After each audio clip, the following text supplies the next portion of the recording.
안녕하세요.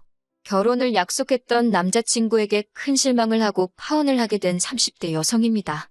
이런 남자 때문에 버린 제 지난 시간을 생각하면 속이 상하다 못해 쓰려서 입에서 단내가 날 지경이에요. 남자친구라고 부르고 싶지도 않지만 마땅한 호칭이 떠오르지 않아 일단은 편의상 남자친구라고 할게요. 남자친구와는 소개팅으로 만났어요. 내키지 않는 소개팅이었지만 주선자가 너무 괜찮은 사람이라며 자기 입장 한 번만 생각해서 나가달라고 하더라고요. 사실 주선자는 저와 그렇게 가까운 사이는 아니었는데 남자친구가 주선자의 핸드폰에서 제 사진을 보더니 꼭 소개를 해달라고 하더랍니다. 자기 이상형에 가깝다면서요. 그리고 남자친구는 주선자의 선배였기 때문에 거절할 수가 없었다고 하대요. 운동하는 쪽이라서 선후배 관계가 좀 더 어렵다고 저한테 한 번만 부탁한다고 매달리는데 좋은 일 하는 셈 치고 알겠다고 했어요. 소개팅을 한다고 해서 꼭 사귀어야 하는 건 아니잖아요.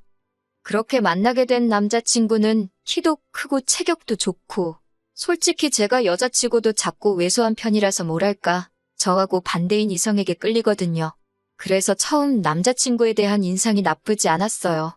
남자친구야 뭐 이미 저한테 호감을 갖고 나온 자리라서 그런지 제 기분을 맞춰주려고 노력하는 게 눈에 보였고요. 이후로도 남자친구가 워낙 적극적으로 다가왔고 그래서 소개받은 지 2달이 채 되지 않아 연인 사이가 되었습니다. 여담이지만 제 덕에 자기가 기가 산다며 주선자가 너무 고맙다고 밥을 다 사주더라고요. 그렇게 남자친구와 연애를 시작했는데 생각지도 못한 남자친구의 면을 보게 되었으니 그건 바로 남자친구의 주사였습니다.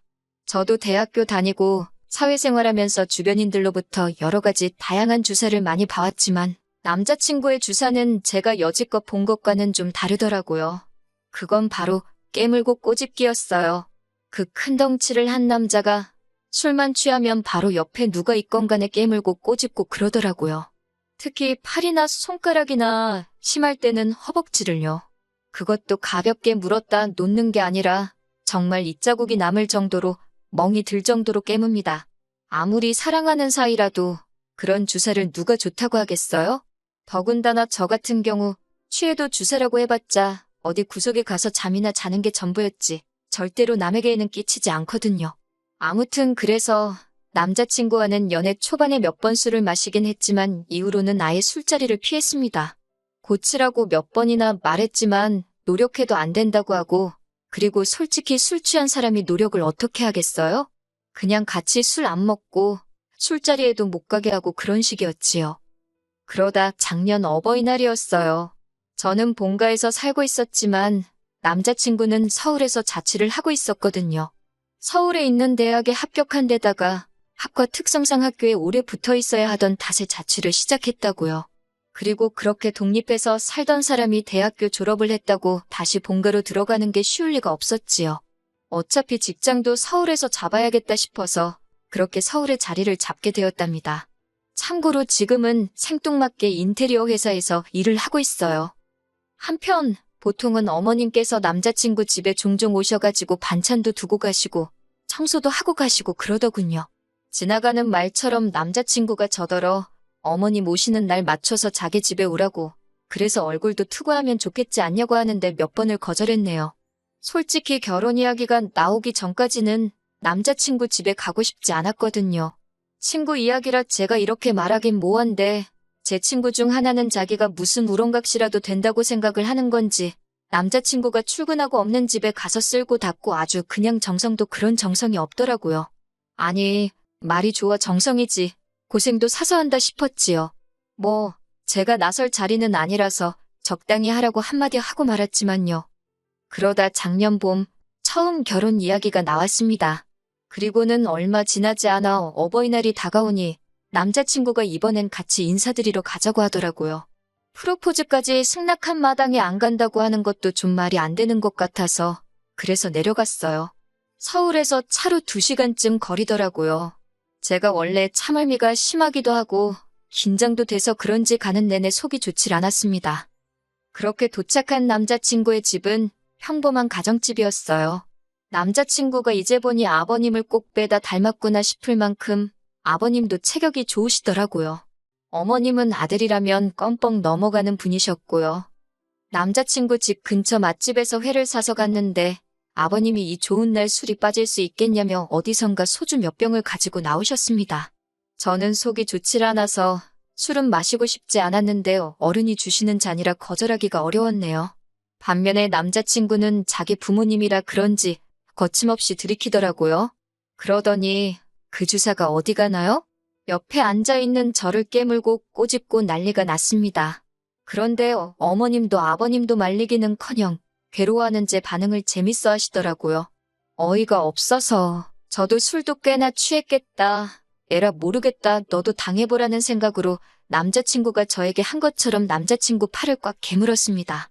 그랬더니 남자친구가 악소리를 질렀고 그제서야 어머님께서 저더러 그래도 그렇지. 그렇게 사람을 세게 깨물면 어떡하냐고 신경질적으로 한마디 하시더라고요. 제 팔이 무슨 개뼈다귀 마냥 남자친구한테 물리고 있을 때는 귀엽다 웃기다 하시던 분이 너무 짜증이 나서 이번엔 식탁 밑으로 남자친구 발을 꾹 밟았어요. 그러자 남자친구도 취기가 올라서 그런지 그걸 참지를 않고는 저한테 야하고 소리를 지르더라고요. 그래서 왜 하고 저도 받아쳤습니다. 그리고는 어머님 아버님께 저는 속이 너무 안 좋아서 좀 쉬어야겠다 하곤 남자친구가 본가에서 지낼 때 쓴다는 방에 들어가서 자버렸어요. 솔직히 지금 생각해보면 저도 제가 무슨 정신으로 그랬는지 잘 모르겠습니다. 그렇게 몇 시간이나 잤을까요? 남자친구가 이제 집에 가자며 저를 깨우더라고요. 근데 남자친구가 아직 술이 다 깬 것 같지가 않았어요. 저도 마찬가지였고요. 그래서 대리 불러서 가자고 했더니 남자친구가 자기 술 다 깼는데 저더러 과민 반응이랍니다. 다행히 이때는 어머님께서 그러지 말고 제 말대로 대리 불러서 가라고 해주셨어요. 그래서 대리 불러서 왔는데 농담이 아니고 대리비만 거의 20만 원 가까이 나왔습니다.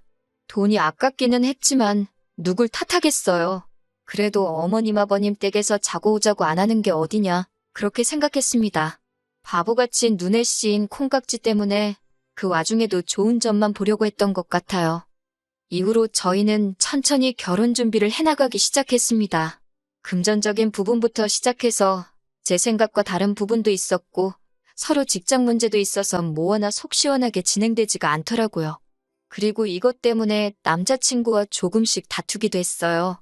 아무리 서로 다른 두 사람이 만나서 하는 결혼이라지만 연애 때는 안 그랬는데 왜 막상 결혼 준비를 시작하니까 이렇게 다투게 되는 건지 이해할 수가 없었지요. 헤어져야 하나 그런 생각을 안 한 것도 아니었네요.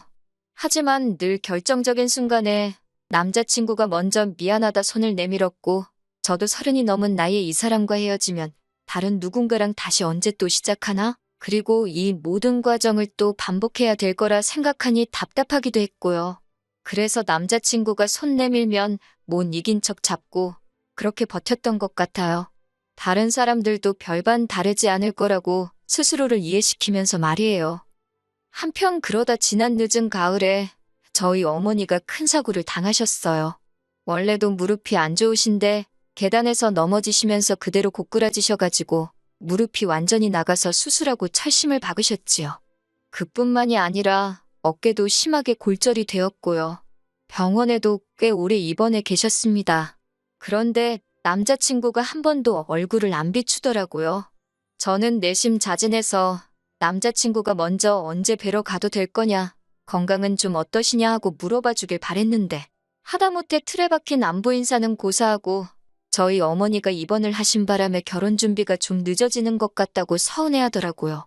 그런 사람한테 병문안 이야기를 하기가 어찌나 구차하게 느껴지던지. 그리고 돌이켜 생각해보면 이로 인해 남자친구를 향한 제 마음이 조금씩 달라지고 있었던 것 같아요. 다만 여러 가지로 신경 쓸 일이 많다 보니 남자친구에 대한 마음을 가지고 고민할 여력조차 없었다고 할까요? 그런데 안 좋은 일은 왜 한 번에 연달아 터지는 건지 모르겠습니다. 저희 어머니가 퇴원을 하시고 얼마 되지 않았던 때였습니다. 생각지도 못한 충격적인 이야기를 듣게 되었어요. 그건 바로 남자친구의 어머님께서 간암 판정을 받으셨다고요. 너무 늦게 검사를 받으신 탓에 간암인 걸 알게 되기는 했지만 손도 써볼 수 없을 만큼 늦은 상태였답니다. 의사 말로는 길면 3-4달은 버틸 수 있을 거라길래 그때부터 남자친구와 저도 결혼식 준비에 박차를 가했어요. 집이고 혼수고 그런 건 나중에 해도 된다. 일단 식부터 빨리 올리자며. 그런데 솔직히 털어놓자면 저는 마음이 불편했어요. 저도 여자고 결혼에 대한 저 나름대로의 기대치라던가 그런 게 있었으니까요. 그래서 갑자기 번갯불에 콩거 먹듯 준비에 박차를 가하는 게 내키지 않았네요. 하지만 동시에 비록 한 번밖에 뵌 적 없는 어머님이셨지만 마음이 쓰이더라고요. 복잡한 심정이었네요. 하지만 어머님께서는 한 달도 채 버티지 못하고 세상을 떠나셨습니다.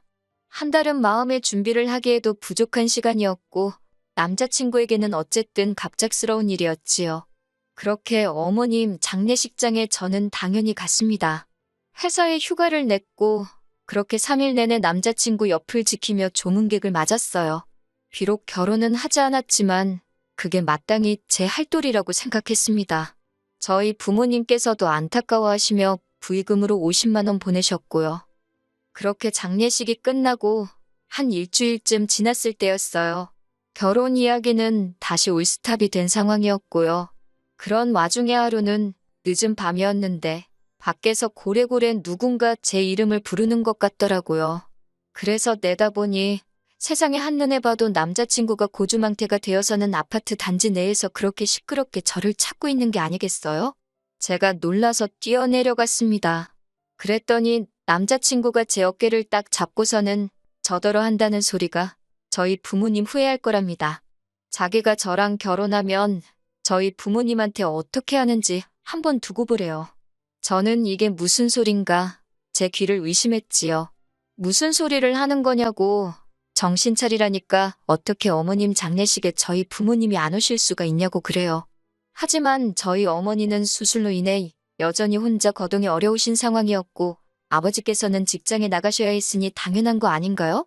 그리고 저희 어머니가 아프셨을 때 안부 한번 제대로 묻지 않았고 전화 한번 드린 적 없으면서 어쩜 이렇게 사람이 뻔뻔한가 싶더라고요. 그래서 제가 지금 그게 네가 할 소리냐고 물었어요. 100번 양보해서 우리 부모님이 안 가서 네가 서운하다고 쳐도 뭐 나랑 결혼하면 우리 부모님한테 뭐 어쩔 거냐고 그게 지금 협박이냐고 따졌지요. 무서워서 너랑 결혼하겠냐고 헛소리 짓거리는 거 보니 너랑 결혼 못하겠다고 헤어지자 했습니다. 사실 그때만 하더라도 반은 진심, 반은 홧김에 내뱉은 말이었어요. 그런데 제가 헤어지자고 하니까 순간 남자친구 눈빛이 살기를 보였다고 할까요? 순식간에 제 손목을 낚아채고 안 놔주는데 이대로 물어뜯거나 비틀어버릴 것 같아서 소름이 확 끼치더라고요. 그래서 저도 모르게 아빠 하고 소리를 꽤 질렀습니다. 그리고 그때 생각지도 못한 일이 벌어졌어요. 저희 동뿐만 아니라 옆동과 앞동 아파트에서 몇몇 아저씨들이 뛰쳐나오셨거든요. 아마도 딸 있는 아버지들이 순간 내 딸이 소리를 질렀나 싶어서 반사적으로 튀어나오신 것 같았지요. 그리고 그 안에는 저희 아버지도 계셨습니다.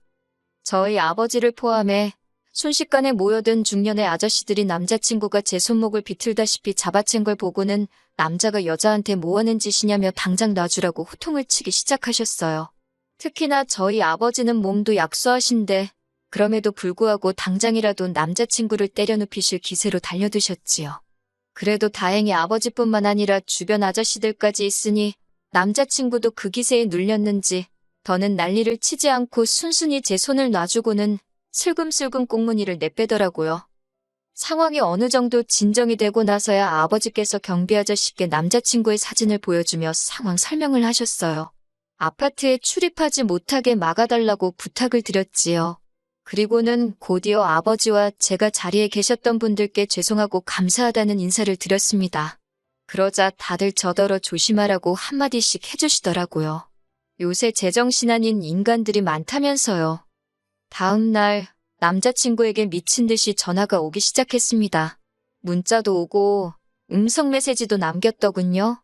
그냥 지워버리려다 확인해보니 혼자서 전화기에 대고 울고 화내고 아주 원맨쇼가 따로 없대요. 뭐 내용이야 다 자기가 술 취해서 그런 거다. 서운해서 그랬다. 말이 헛나왔다. 전혀 와닿지 않는 변명일색이었습니다. 미안하단 말도 성의가 없이 들렸고요. 처음엔 그냥 무시할까 하다가 그러다 또 아파트로 찾아오고 할까 싶어서 결국 만나서 깔끔하게 정리를 하는 쪽으로 마음을 정했어요. 약간의 불안한 마음에 약속 장소는 경찰서 근처 카페로 정했지요. 그리고는 절 보고는 아무 일도 없던 척하며 실실 웃는 그 기분 나쁜 얼굴에 담담하게 헤어지자 했네요. 남자친구는 이내 울그락불그락 얼굴색을 바꾸고는 어머님이 자길 떠난 지 얼마나 됐다고 저까지 자길 떠나냐면서 자기가 불쌍하지도 않냐입니다. 그러면서 이렇게 자기한테 상처 주면 돌아가신 어머님이 절 가만둘 것 같냐고 그래요. 그런 말 한마디 한마디에 그나마 남아있던 정까지 뚝뚝 떨어지더군요. 그리고 결국은 헤어졌습니다. 이후로 제 휴대폰 번호도 바꿨고 출퇴근 시간에는 동료랑 카풀을 하거나 아니면 아버지와 동행을 하고 있지요. 지난번 사건으로 아파트 경비 아저씨도 외부인 출입에 촉각을 세워주고 계시고요. 그리고 그날 자리에 계셨던 아저씨들이 오며 가며 아는 체를 해주시는데 그게 꽤나 의지가 됩니다. 솔직히 말하자면 힘든 시간도 있었지만 좋았던 기억도 많았기에 이별을 했다고 해서 후련하기만 한 건 아니더군요. 하지만 마지막에 보여준 그의 못난 모습, 불쾌한 행동, 악의가 가득한 표정들이 금세 그 좋았던 기억도 잊게 해줄 것 같아요. 단지 시간이 좀 걸리겠지만요. 아, 그리고 이건 여담이지만 저희 소개팅을 주선해줬던 사람한테 연락이 왔는데 아무리 그래도 그렇지 부모님 돌아가신 사람한테 헤어지자고 하는 여자가 어딨냐고 저더러 의외로 못된 구석이 있다네요. 어이가 없어서 그렇게 불쌍하면 네가 걷어주라고 쏘아붙이고는 그 주선자란 작자하고도 손절했습니다. 끼리끼리라는 말 잊지 말아야겠어요.